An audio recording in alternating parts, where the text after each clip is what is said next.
అంటే industry GVA పారిశ్రామిక రంగం విషయంలో ఎవరి హయాంలో రాష్ట్రం పరిగెత్తింది, ఎవరి హయాంలో పురోగతి కనిపించింది అని అంటే చంద్రబాబు దిగిపోయే నాటికి దేశంలో మన రాష్ట్రం దేశంలో 11వ స్థానంలో ఉంటే మన హయాంలో ఏకంగా 9వ స్థానానికి ఎదిగాం. 2.5 ఏళ్ల పాటు కోవిడ్ ఉన్నా కూడా ఈ లెక్కలన్నీ ఇవన్నీ కూడా నేను మళ్ళీ చెప్తా ఉన్నా. 2.5 సంవత్సరాలు కోవిడ్ ఉన్నా కూడా పెర్ఫార్మెన్స్ ఇది. మరి ఎవరిది ఆర్థిక విధ్వంసం?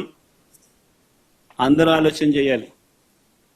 దీని సోర్స్ కూడా ఆర్బీఐ, సోర్స్ కూడా MoSPI, ministry of statistics and programme implementation and RBI. తర్వాత ఇంకొకటి ఫ్యాక్టర్ కూడా తీసుకొస్తాం. ఈ మధ్యకాలంలో మొన్న చంద్రబాబు నాయుడు గారు ప్రజెంటేషన్ ఇస్తూ ఇక్కడ కూడా వక్రీకరణే.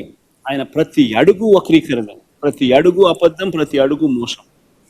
ఏ స్థాయిలో వక్రీకరణ అంటే డెట్ సస్టైనబిలిటీ గురించి చంద్రబాబు నాయుడు గారు మొన్న ఈ మధ్యకాలంలోనే ఒక నిర్వచనం చెప్పాడు. రాష్ట్ర ఆదాయం వృద్ధి రేటు కన్నా చెల్లించాల్సిన వడ్డీల వృద్ధి రేటు ఎక్కువగా ఉంటే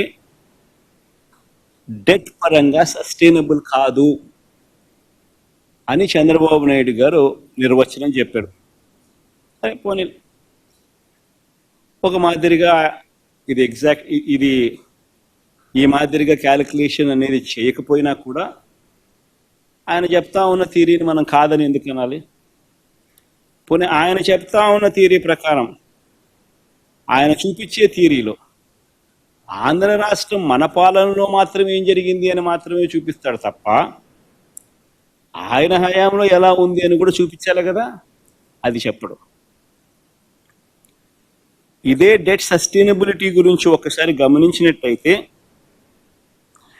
2014 నుంచి 19 నాటికి, అంటే చంద్రబాబు నాయుడు గారి హయాంలో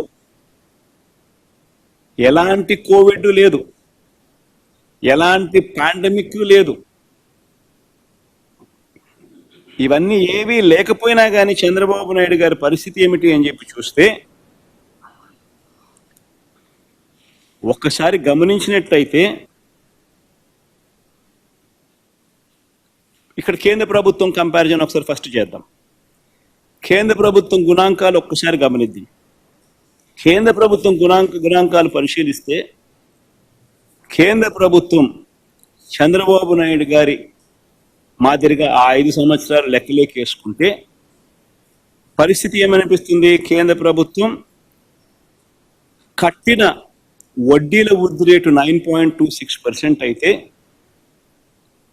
కేంద్ర ప్రభుత్వానికి సంబంధించిన కంపౌండెడ్ యాన్యువల్ గ్రోత్ రేట్ అంటే వృద్ధి రేటు జీడిపిలో 10.97%. అంటే మంచిదే. దేశం వృద్ధి రేటు కట్టాల్సిన వడ్డీల వృద్ధి రేటు కన్నా ఎక్కువగా ఉంది. ఇది చంద్రబాబు నాయుడు చెప్పిన థియరీ ప్రకారం బాగానే ఉంది అని చెప్పి అనిపించే ఒక డేటా.